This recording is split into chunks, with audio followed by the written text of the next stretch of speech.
Good morning, everyone. Welcome to the Maricopa County Branch NAACP membership community meeting. And I'd like to welcome you, and I'd like to ask you, if you're not speaking, please mute yourself. Everyone, please mute yourself if you're not talking. Um, if you're not talking, please mute yourself. Okay. Today we are going to be discussing having a discussion on criminal justice. And I'd like to introduce myself. I am Karen Hardin, president of the Maricopa County Branch, and would like to welcome you. And we know that we have lots going on in the country. We are we take hope in the fact that accountability may be started in the verdict in the trial of Derek Chauvin. Accountability, I'm not sure how you define justice. I define it as a start to accountability. Also, we have lots of voter suppression bills that are being passed and put on the docket that's limiting our democracy. So thank you for joining us. And today our main discussion is about criminal justice, a discussion on criminal justice. We'll follow that with some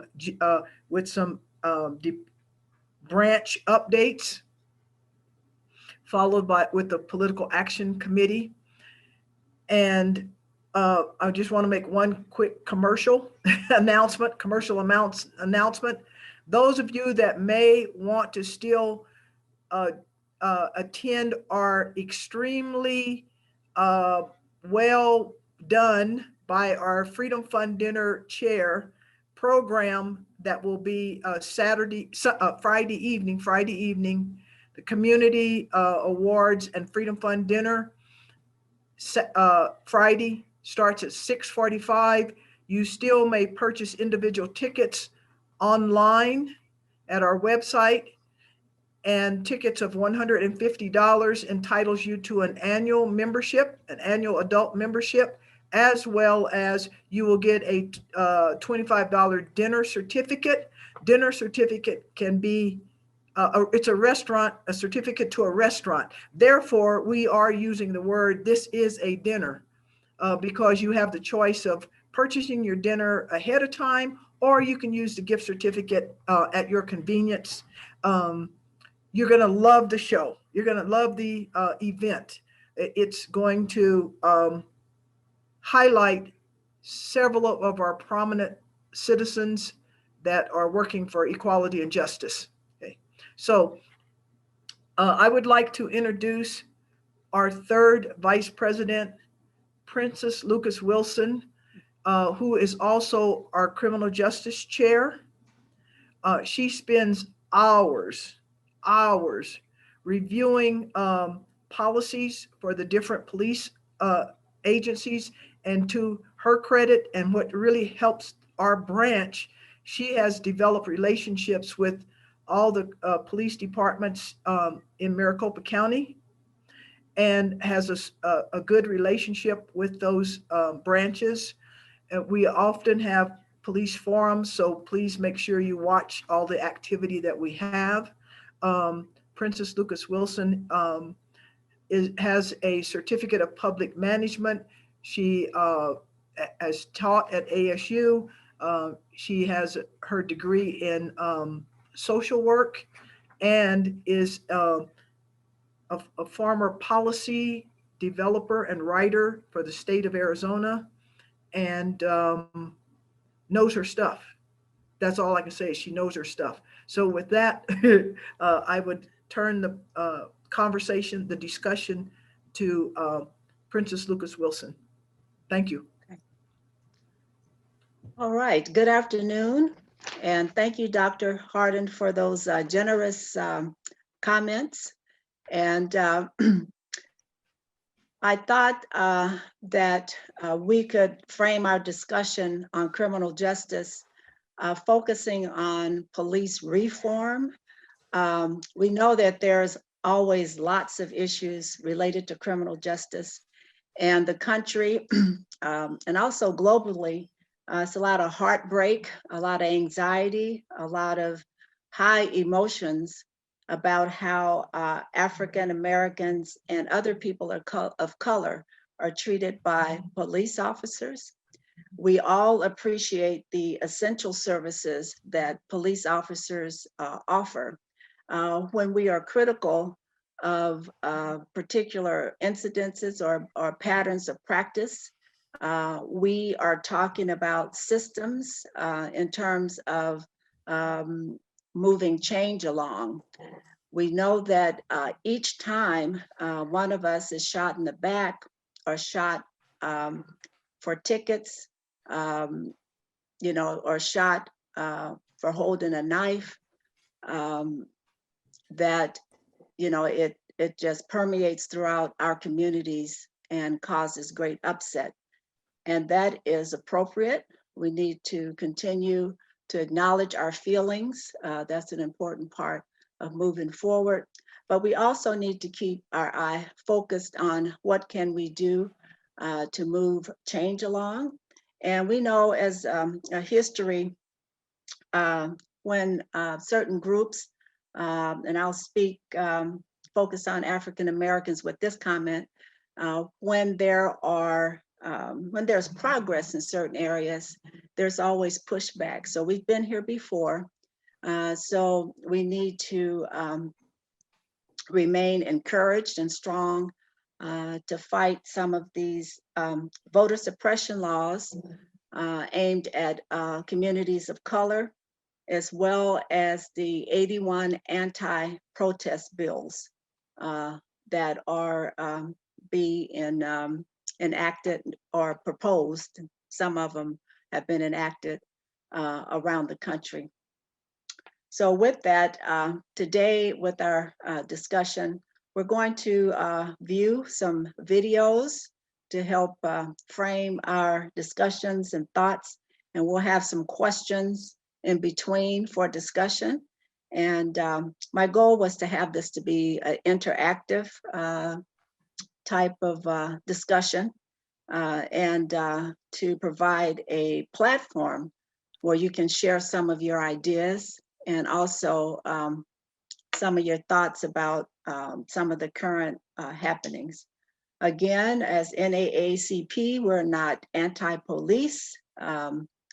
We work on moving systems forward. And we know that police departments are a reflection of society as a whole. They conduct themselves according to society's mores, rules, etc. So we want to deal with the problems on a systemic level in order to be effective. So when looking at the various issues, we know there's a problem with preemptive stops where people are stopped for having air freshener in their rear window and they end up being fatally shot. And disproportionately, that's African American people and people of color. There are harsher sentences for the same crimes. We know we have mass communication. We also know there are certain parts of the country where people who aren't able to pay their fines, they're held in jail for long periods of time just because they don't have the money, creating debtors' prisons. We know that in minoritized communities, it's not uncommon for them to be over-policed and used as funding sources by numerous tickets for various things that other groups are not ticketed for.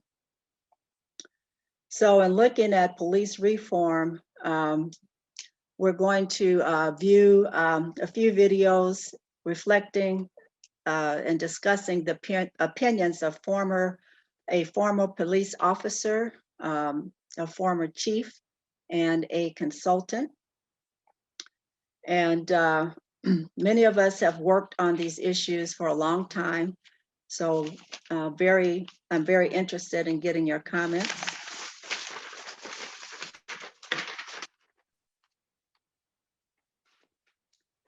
So when we just reflect on George Floyd, what happened with that verdict,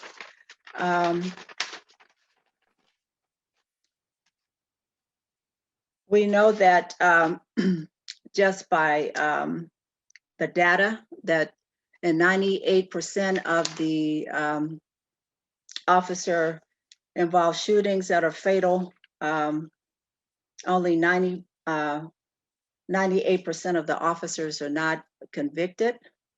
And with what happened in George Floyd's situation, it's important to remember the stats that 28% of those killed by police officers are Black, but we're only 13% of the population, so this is a real problem.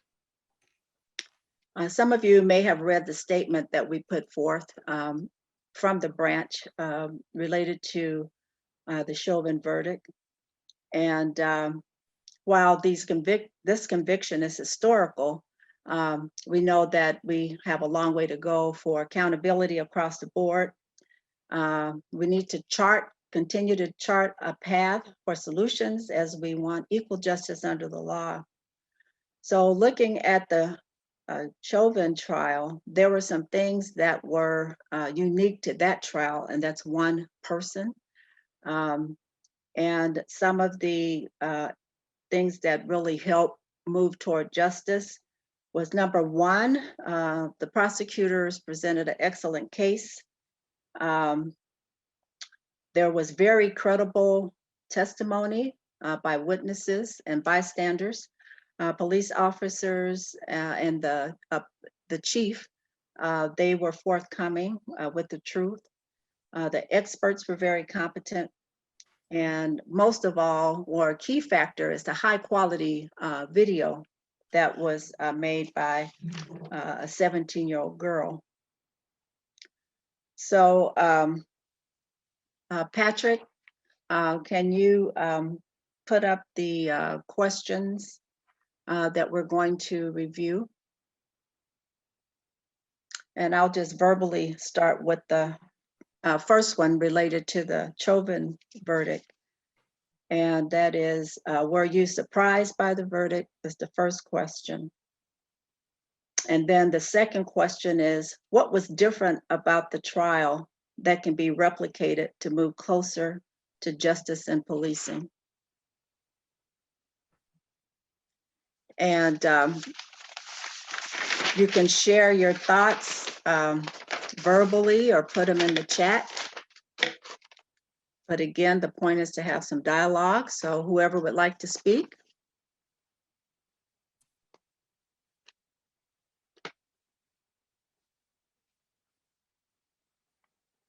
Were you surprised about the verdict? Maybe the first question first.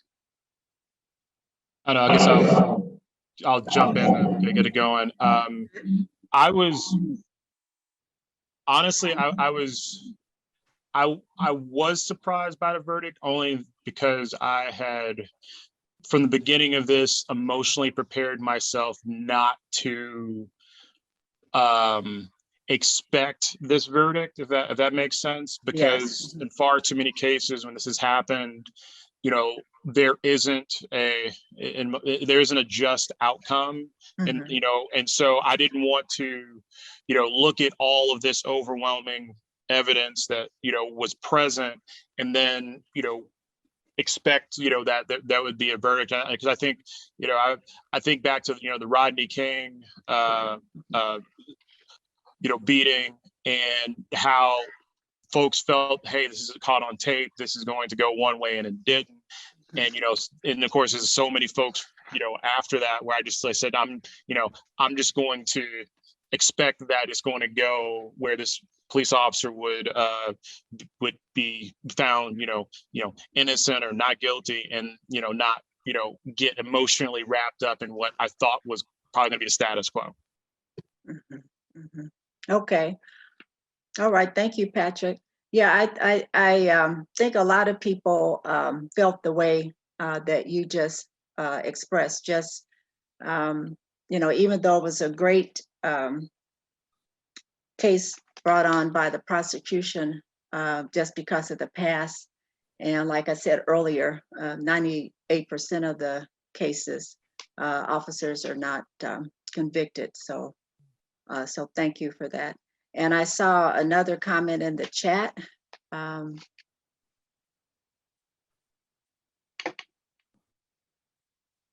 Princess, Yes. I too was surprised. I thought that the evidence was superb.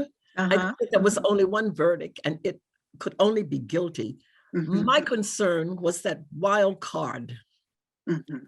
I kept thinking, I thought overwhelmingly that the jury would see that he was guilty, but I just wondered if there was a wild card there, Mhm. because there are so many wild cards out in society right now. Right. I felt that one might be sitting there Mhm. among the jury. So that was it. I was thinking Yes. just one person. Yes. I had similar thoughts because the little bit they shared about the jury, there was a Blue Lives Matter person with that attitude and another person with All Lives Matter. So I would have just taken one of them, to not convict. So that wild card, as you were saying, Dr. Westenberg, yeah, I was concerned about that as well. And I'm sure other people were also. And I did see I another. wanted to, Okay, yes. I wanted to say one thing. Your second question here, what was different that can be replicated? Yes. I guess the jury selection was different, where Okay. they tried to diversify. Mhm, You know, we don't have that all the time. mhm. And so I thought that may have made a difference also. Mhm. So I think in the future, hopefully moving forward, that will be part of the trial, that they have a diversified jury, Mhm. you know, because back in the day, that didn't happen. So it was pretty Yes. much, you know what I mean? It was guilty before the trial even started. So I think that was huge also. Yes. Absolutely. So that's one thing that can definitely be replicated, to have a diverse jury. So absolutely. May I say one more thing? The Sure. police should tell the truth. You should not have this blue bond of silence. Yeah. I think Blue that wall of was silence. one of the pivotal things as well. Yes, absolutely. With the chief coming forth and other officers coming forth, speaking the truth. Absolutely. I think that was one of the major things that was different this time. So absolutely. Anyone else? Sure, I'd like to add a point for everyone to remember is how important that video is, as someone already mentioned, but I was talking with some folks the other day about the case of the man in Mesa who was shot in the hotel room. Mhm. Yes. And that footage, that body cam footage was held from the public until the trial. So nobody saw it until the trial. Right. And if you have seen that footage, you see a man on his hands and knees with literally begging for his life and then shots Right. being fired. Yes. And I am certain that that trial would have come out differently if people had seen the video beforehand. Yes. And so the public's ability to record what they see is really important. And we often have state legislators propose bills to make that just that act of recording a crime Right. or to Right. restrict it. So I encourage the group to just pay attention to when those bills come up, because they've come up in the past and they'll probably come up again. Oh, yeah. And after something like this, they'll probably come up again in the future nationwide. So Yes. please be attentive to those bills and make sure that we protest those bills whenever they come up, even when they're hidden in other bill proposals. Legislation. Yes. Yeah. Yeah. Okay. Yeah. That's an excellent point. And with cameras and recording, police departments throughout the country are requiring their officers to wear body-worn cameras. And Phoenix PD mandated that early on. So there's a lot more opportunity to actually view what's happened. And one thing that seems to be changing around the country is pointing to, I can't see everybody, so I think that was Kendra's voice, I'm not sure. So, but pointing to what I just heard, the footage is being released sooner. This last incident that occurred with the teenage girl in the group home with a knife being shot 4 times in the chest, that video was released early. Also, the young man, the 20-year-old that they just funeralized, that video was released early. So we are seeing some movement with that, but it does make a difference, absolutely, in terms of when the videos are released. I think that's one of the concerns, because it's kind of hit or miss across the country of, when video is released. And I think, and I don't know if there's a provision in the George Floyd Act that's in Congress that addresses this, but we often see, when we look across the country, that that body cam footage, sometimes it comes out right away. Sometimes it doesn't come out for months. Sometimes, it only comes out, at the time the trial takes place, type of thing. And so I think, that's concerning, only because when we talk about policing, we're talking about a public, taxpayer funded agency that should be following the same transparency that we expect from any other agency. And I always kind of put it from this point of view, is that, imagine if your local school district told you that you couldn't see the financials of the school district. Right. I mean, nobody would accept that. No one would be okay with that, because that's public record. So then, in a situation where there's a concern that police have violated public trust or public safety or whatnot, to then say, well, we'll let you see that video when we decide you can see that, that should be very concerning. Mm-hmm. Yeah, absolutely. And to add to that, I mean, that's one of the things that we're seeing right now. Incident in North Carolina. Yes. Because the law enforcement will not release the body cam video. Yes. At least they hadn't as of last night. Mm-hmm. And I guess there's some law or something that indicates that they cannot release it to the public. Right. But the family should be able to view the video. And they went yesterday and met with law enforcement, but they were not shown the video. Right. So, right. it's very important. I think definitely needs to be addressed somehow. And I don't know if it's in the George Floyd Justice and Policing Act, but it's definitely something that needs to be addressed. Yes, on a federal level. So there's a standard for the country. And yes, in the last situation you just mentioned, Carla, there's another layer that they have to go through to release the video. So right now there's 18,000 police departments, and they're each kind of independent and can operate the way they want to. So, you have a lot of different approaches and a lot of different laws. I mean, a lot of different application of laws, policies, etc. So it makes it difficult. Okay. Anyone else? Thank you, Carla. Okay, there were a couple of comments in the chat. Can you see those, Patrick? Yeah, I'll read those. So the first one is from Carlton Rice, and this is to the first question.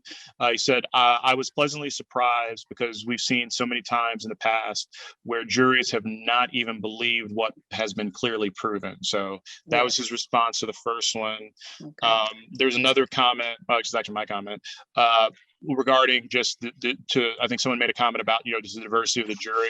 The thing is that being registered to vote, that's why it's so important, because jury pools are almost always pulled from the registered voting list. So if, a particular community is not registered to vote, then the likelihood that they will, get that jury summons and appear in a jury is, not going to happen.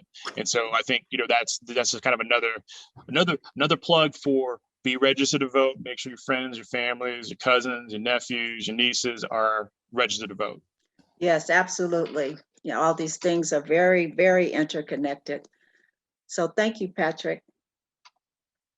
Okay, I had mentioned that we would be viewing a few videos. We see how far we get. But the first video you'll see features a former Detroit police chief, Ralph Godbey. Some of you may have heard of him, and he's commenting on the Chauvin verdict.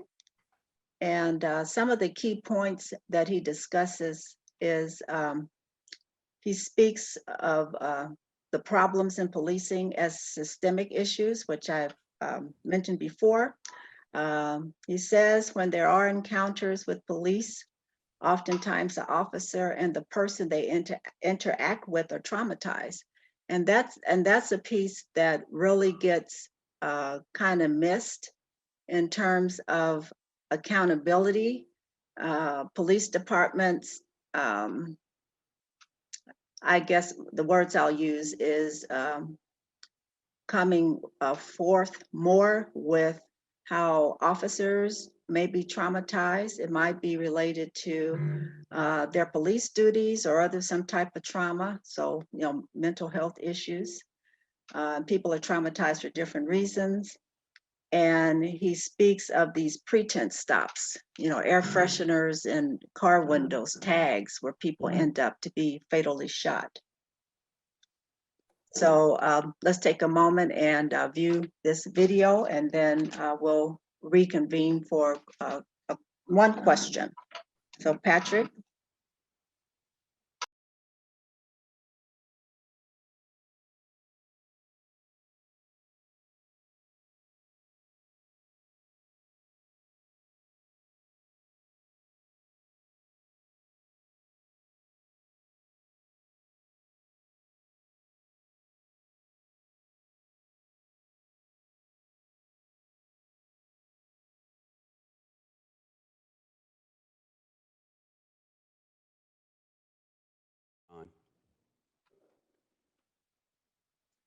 Okay, thank you, Patrick. And now can we put up the next question, Patrick?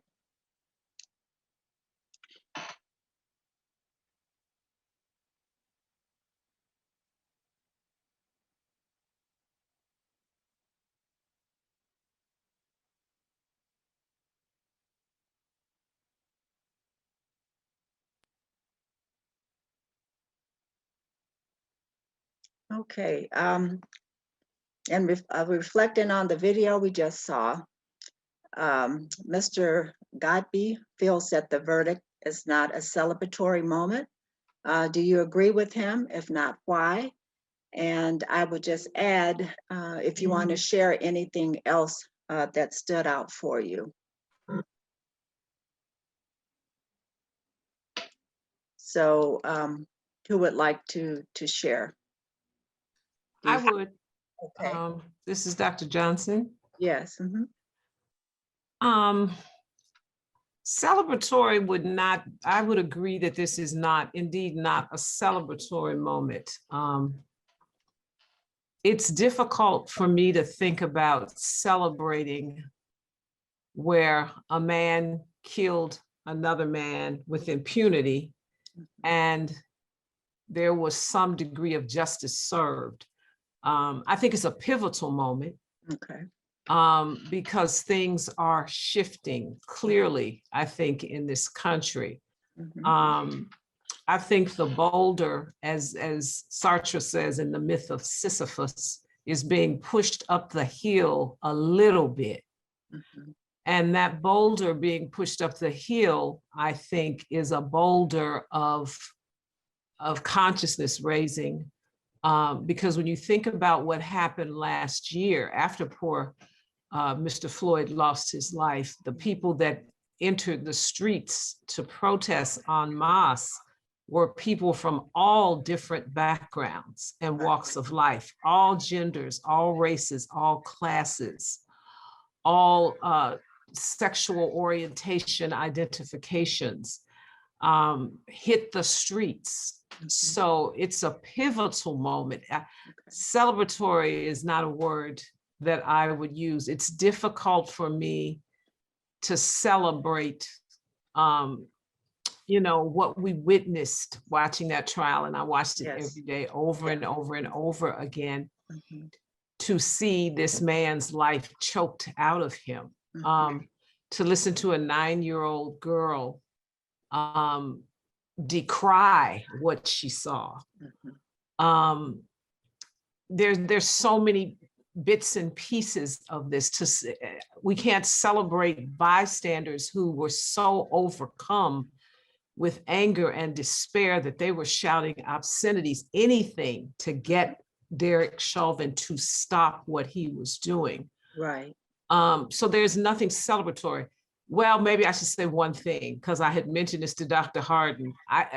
The young woman who had the courage Yes. to videotape this, Mhm. this young woman should get a Nobel Peace Prize Mhm. Mhm. because her courageous ability to stand there and watch that and videotape that Mhm. should be celebrated. Right. That Right. she was able to, as we say in the Black church, stand flat-footed and do it, Right. is something to celebrate her courage. But that would be about the only way that I would see, anything that came out of that as celebratory. Okay. So, Well, okay. Thank you, Dr. Johnson. problem. So a pivotal moment, but not necessarily a moment to celebrate. And in addition to the young woman filming everything, she had a steady hand. I mean, that was like a quality video. And one of the commentators just throughout all the news coverage just said one way to appropriately thank her is to award her with a scholarship to maybe one of the universities in cinematography, or if she's interested in that field, because she had a steady hand, a steady hand. So a pivotal moment, maybe. Anyone else?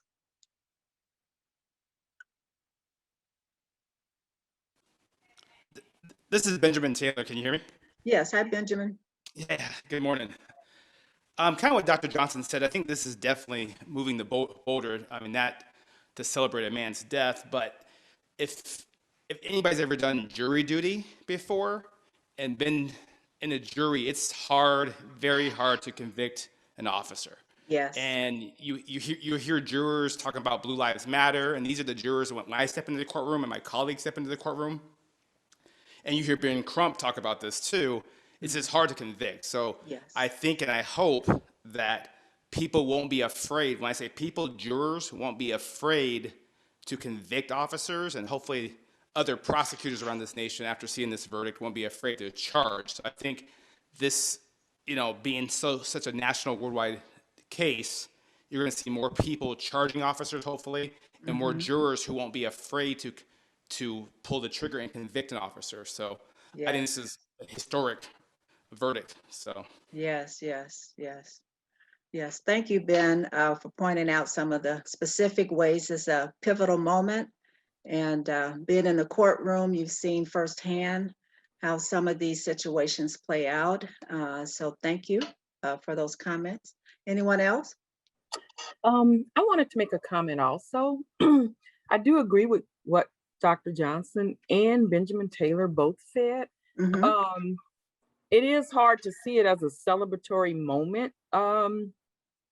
But I kind of think what they were celebrating is just that, like, finally, after all that has gone on, like, we finally got at least one convicted, one that will be going to jail. So I think that's what they were celebrating, like, finally. But I think just to that extent, not knowing if they're going to be able to continue, in the future, Mhm.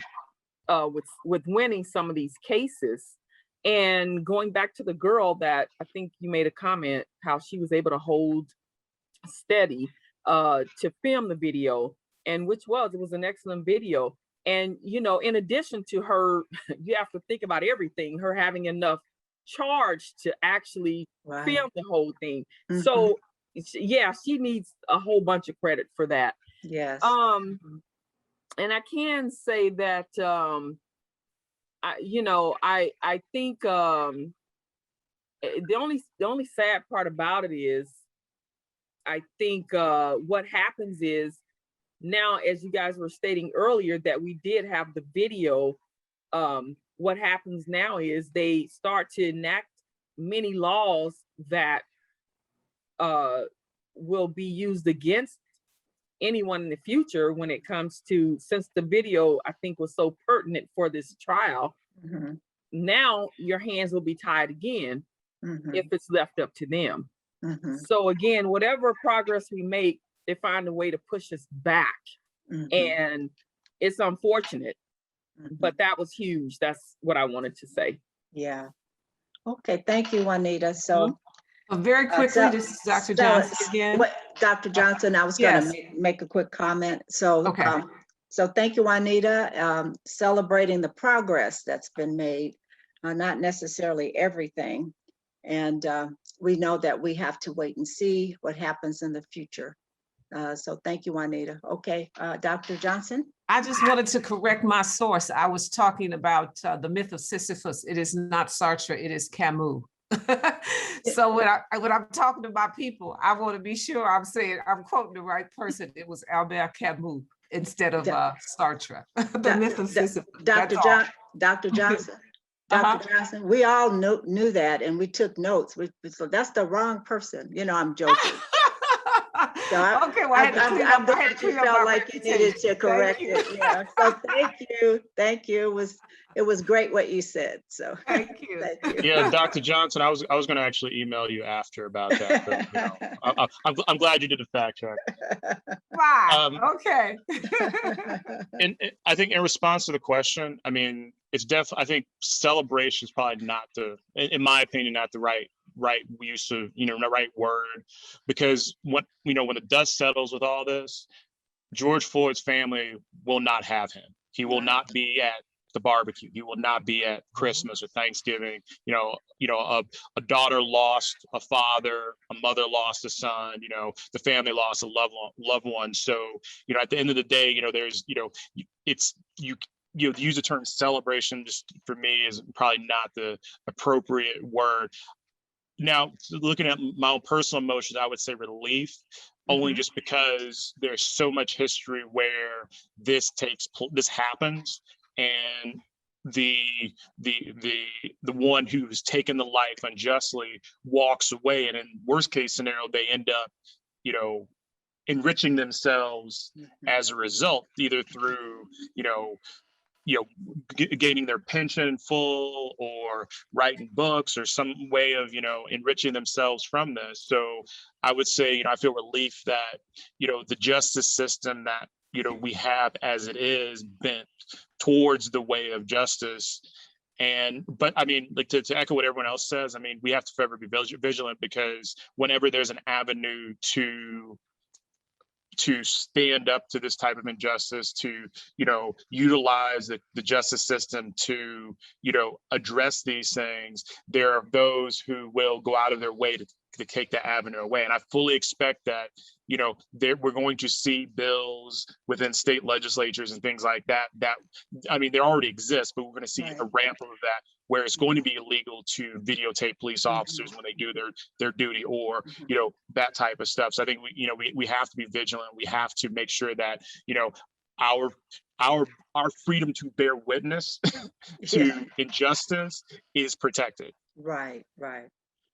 Okay, thank you, Patrick. So relief is another response, and the ability for citizens to videotape officers. There's already some bills out there trying to prohibit that. So absolutely, that's correct. Carla, did you have? Well, we have a hand up. Michael Sheriff has Okay. his hand. Okay. Right. Thank you, Carla. Well, thank you. And maybe Dr. Johnson will correct or confirm me on this, that my opinion on, yes, I do think it's a celebratory moment that could be part of the movement, as Derek Chauvin's daughter said, my father will change the world. In the same way that Juneteenth is a celebration and a reminder, an expression of joy, that there are some things that can work for us in this country. Thomas Paine said that the freedom of the African is inextricably tied to the success of this experiment of the United States. I think that, yes, we should celebrate this and remind people with maybe even a holiday of some sorts. I mean, maybe not, obviously not, probably not a national holiday, but a reminder that at least this time, this is what America, what the United States is supposed to be. Yes. That the anger, the backlash that will inevitably come from this is not the way it's supposed to be. So we are celebrating our independence, our freedom from injustice. I think it is a celebratory moment that the experiment that what is quote the greatest country in the world is not on its absolute decline, because justice does actually exist, and the world can see that justice does exist here. The world celebrated Obama and then recoiled from Trump. Yes. Because justice existed, and then there was a backlash, and the world saw the backlash and was horrified. So this is the justice that the entire world wants to see. So yeah, I think it's celebratory. Okay, all right. Thank you so much for that, Michael. So it's a celebratory moment, and the fact that, possible fact that it may cause a movement, and for all of the reasons you said, you mentioned Juneteenth. We celebrate that landmark, and it could be kind of the same for this historic verdict. So appreciate your comment. Did we get everyone that wants to speak? Has everyone had a chance that wants to speak? Can I make one last comment? Sure. Just to reiterate what Benjamin Taylor said earlier, we all need to remember to encourage our community to serve on juries when called for jury duty, and to not shirk away from that that responsibility, because it would have only taken one juror to make it a hung trial or a hung jury and made the trial pause. And we often just don't feel like doing that duty because it's kind of a pain in the butt. Right, But right. I remember my sister being the one, when she was very young, being the one person on a murder trial to actually stop and try and get the rest of the jury to question whether or not this young man that was on trial was guilty. And her experience was everybody was just ready to convict immediately. Like nobody paused to think or to question or to discuss any of the parts of the trial. And as a young Black woman, she found that very disturbing. Yes. And so just try to encourage everybody to not bail on jury duty as quickly as possible. Our people need us in those courtrooms. Yes, yes, that's a great point, Kenta. Great point. So if you're called for jury duty, don't see it as an inconvenience. And for people like me, I get weeded out, but they don't do it right away. As soon as they find out that I have a background in social work, I usually get eliminated. So I even thought of having a T-shirt made in bold letters saying, "I am a social worker," so they'll know that right off the bat. Thank you for those comments. And we had a variety of say one views. thing? Yeah, And sure. One, we have a comment in the chat, so let me go ahead and cover that one first. Yeah. This is from Carlton. He has two comments. The first one is, voting is important for so many reasons, especially for those of us who have ancestors that gave their lives for that privilege. So definitely, a plus for voting. Second comment is, of course, an agreement. The fact that these shootings, questionable shootings, continued even the day of the verdict tells us where we are. I'm going to throw in my comment. This is kind of something that we kind of thought about based on what was said earlier.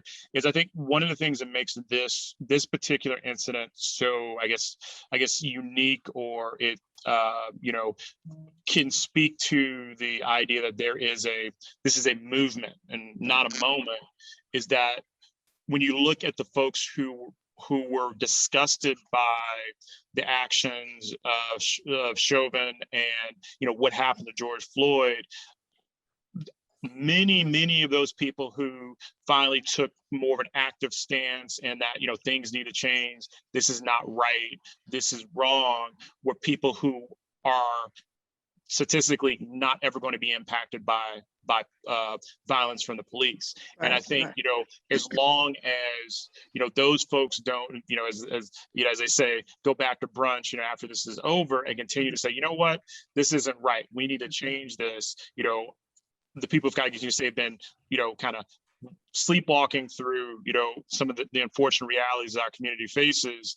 I think that will, of course, help push that change. And it's almost, you can almost look at it, as a flashpoint, similar to, what Bull Connor did during the civil rights movement, is that, when people saw on TV, Black children being hosed and being, attacked by dogs, they realized that this is not my America. This is not the America I want to live in. We need to change things.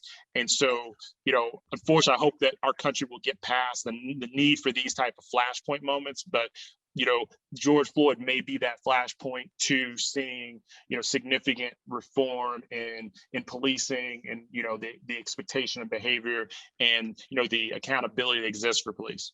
Yes, absolutely. And just kind of piggybacking on what you just said related to the trial and the video and the power of the visual, even in the Vietnam War, et cetera. The effective use of the video, the way it was used by the prosecution, also helped maybe people that really didn't understand some of the issues become more aware of the inequities and the different treatment that African Americans receive. Anyone else? Okay, we'll move on and view our next video. And it's a video by a retired police officer. Keep in mind, this video is 5 years old, but the same issues still exist. And his name is Melvin Russell. And he speaks to the need of police reform and shares a few key points. He says that law enforcement is in crises, and this was 5 years ago. He says police officers need to think holistically, not us versus them, and police departments are out of balance. And he will make a comment in the video about churches. Churches have moved forward with trying to mitigate some of the negative effects of the criminal justice system. I know some churches have re-entry types of efforts or programs for the formerly incarcerated. Churches seem to be more open to accepting people who have had difficulty, whether it's, with being convicted as a felon or other types of problems. So there's more services that way offered by churches. So let's view the video and then discuss the question at the end, the next question.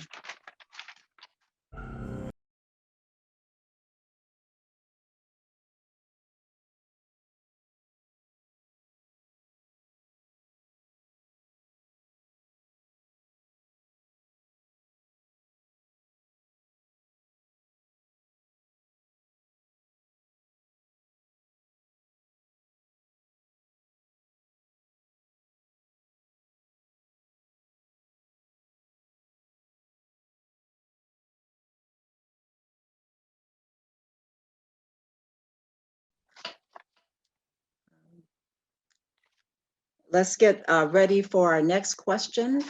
And we just have one more video and then we'll wrap it up. Appreciate all the dialogue and the great comments. Want to give everyone an opportunity to share. So if we can get the next question up.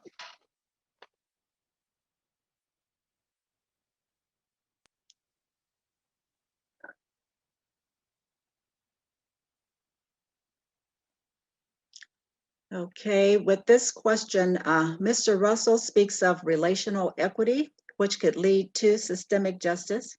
How can we achieve relational equity between police officers and marginalized communities?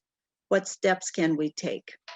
So any ideas about relational equity and how to move communities forward? Anything that comes to mind from reviewing the video, or any thoughts you might have?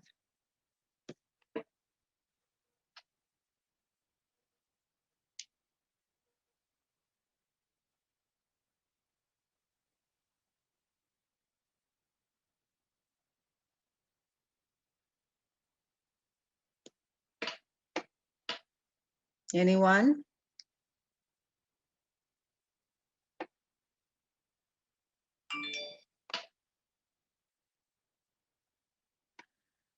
Okay, one of the things that he mentioned about relational equity that came to mind for me in terms of the way communities could be policed is going back to community policing, and maybe take this piece and think about it a bit more in terms of what steps we can take. And the purpose of asking this question is to try to get us all on track of thinking about solutions, because we are going to need to really kind of articulate what we need in terms of systemic justice, to move the ball forward. So maybe we'll just take this as a thought question. So we'll move on. And the next video I was gonna show you is by Dr. Philip Goff. and he works with police departments around the country. He's a psychologist and he studies police behavior and makes recommendations for change. And his video focuses on racism as a problem that can be solved. So he feels that although racism may be, well, is a part of the problems we have in policing, that it can be changed. And he's with the Center for Policing Equity.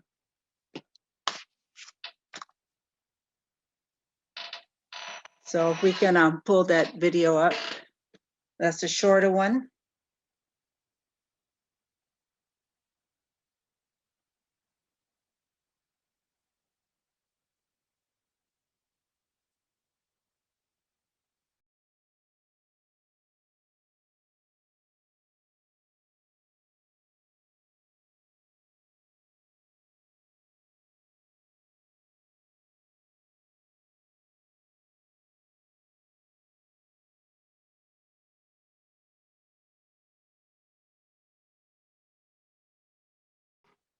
Okay, thank you, Patrick. It was important, I thought, to show this last video to give some hope to the issues and problems. And there is one more question, but we're not going to discuss it. It's been a long day for some of us, but this is such an important topic. I want to give everyone a chance to speak who wanted to speak. So Patrick, if you'll put up the next question, we'll just read it and then move on to closing. Yes, because we are at 1 o'clock. Are you going to go through the responses to the question, Princess? Are we going to go through the responses to the To the question? question, or are you just showing? No, I'm just showing it. Okay. No, I'm just showing it. So Dr. Goff offers some solutions to address racism related to police reform. The question is, what are your thoughts about Dr. Goff's suggestions related to racism and police reform? I thought he offered some very concrete kind of suggestions and things that are happening right now. And just think about, do you think these solutions are achievable? And then now I will wrap up and turn it over to Dr. Yes. Westenberg, but I want to conclude and then we can go forward. Just a few things in terms of how we can all work together to continue to move forward. We need to keep growing our community partners and allies. We need to use knowledge to make decisions to move forward. Dr. Goff gave some very important information. We need to keep communication open, and we need to continue discussions like this. Although we may have different approaches to the goal, the goal is the same. We want equity and justice. So thank you for your patience and thank you for your comments. And I'll turn it over now to Dr. Westenberg related to voting rights. Yes, thank you, Princess, very much. I am going to take 5 minutes and give you information on voter suppression and then close the meeting. Certainly right now, voter suppression is something that we need to really be concerned about. Our branch has voting. We're never going to give it up as our initiative. If you look behind me, one of the things that we have is this backdrop. If you'd like to use it by any of your meetings to put the message out to the larger community about how important it is, please, you're welcome. We will certainly send it to you. There are decisions that are being made at the Capitol now here in Arizona and across the country as it relates to voter suppression. And so that is our voice. And if we do not pay very close attention to it, we are going to lose the privileges that our ancestors fought for. The other thing that we have, and there are some down at the office, the NAACP office. There are some pins, protect our vote. They are large. I'm putting it out there. You're welcome to get some, let us know. The fact is that so many individuals in our community are not in touch with what is happening. The bills that are being addressed are, and I have sort of put them in a manner, a form of hierarchy for me. One is not letting individuals provide water or food for individuals who are in line. To me, in my mind, we can take care of that. We can handle that if that bill were to pass, but it does not make sense that there should be such a restriction. Another one is souls to the polls. Either you have Saturday or Sunday as a voting day, but not both. The fact that in the most recent election, we had individuals who were leaving church and going to the polls. A certain segment of our population has deemed that is problematic. So the whole objective is to change the rules of the game. That's exactly what's happening. We played the game this last time, we won, and so now the goal is to change the rules. Another one is a signature required to say that you want the PEVEL to continue. That's the permanent ballot that you receive, and there is a move to send out a notice saying if you want it, you need to respond. People may not pay attention to that. If you don't respond, then over 100,000 ballots will not go out automatically as an absentee ballot. Another issue is that reducing voting locations are where they are placed. So that's a concern that we have. And probably to me, the one that is the most significant ultimately is the one where they can override any decision that is made by the populace. So if we do our voting and we come in and we vote in a particular manner, but they decide they don't like the way we voted, if the bill is passed, then they can override it and vote the way that they feel that it should be. And that sentiment was shown when you had individuals going down, knocking on the door to saying that they were the individuals who were supposed to be counting the votes. Currently, right now, we have individuals who are at the Coliseum, the GOP, counting our votes, trying the presidential votes, okay, to see if they were accurate, which is absolutely amazing. And that is what on the 6th with the insurrection, that was to overturn voting. So voting is our power, and we are going to have to be steadfast in paying attention to all of these bills that are going across the floor. Right now, Senate Bill 1485, which will remove PEVEL, the permanent early ballot, was on Thursday. One Republican voted against it. And so it is pending, and a number of the others are pending, but we don't know how things are going to pan out. The recommendation is that you contact the governor and tell him not to vote on it. If you check our website, there are notices going up in a timely fashion as to when those bills are appearing and when you should make your call. So please do check our website very closely so that you can get the time that the bill is going to go to the governor, or either when it may be in committee, and you will have a link that will tell you where you can go and express your displeasure. There is a lot of energy going on out there to oppose it. One other mechanism, a way that it is being opposed, is to contact businesses and have them to stand up against voter suppression. As a matter of fact, we may be going back to the old days where you boycott some businesses, but certainly there is an effort to ask businesses to contact the legislators, to contact the governor, and to simply make statements that voting should not be suppressed. And that's it as far as voting suppression is concerned.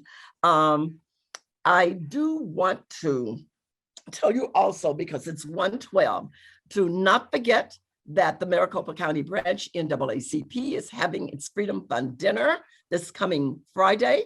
We are privileged to have as our speaker U.S. Congressman Joseph Neguse from Colorado, and who was one of the managers for the impeachment trial, and Representative, I said Governor, but Congressman Neguse and Congressman Stanton, who will also be there. And of course, we will have our honorees for the Pioneer Award, the Trailblazer Award, the Civic Engagement Awards, the the Community Health Advocacy Award, and the Corporate Partner Award. And so if you are interested, please check our website. It is going to be a dynamic evening.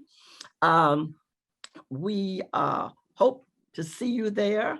And I don't want to keep you any longer. I do want to entertain any questions that you may have, though.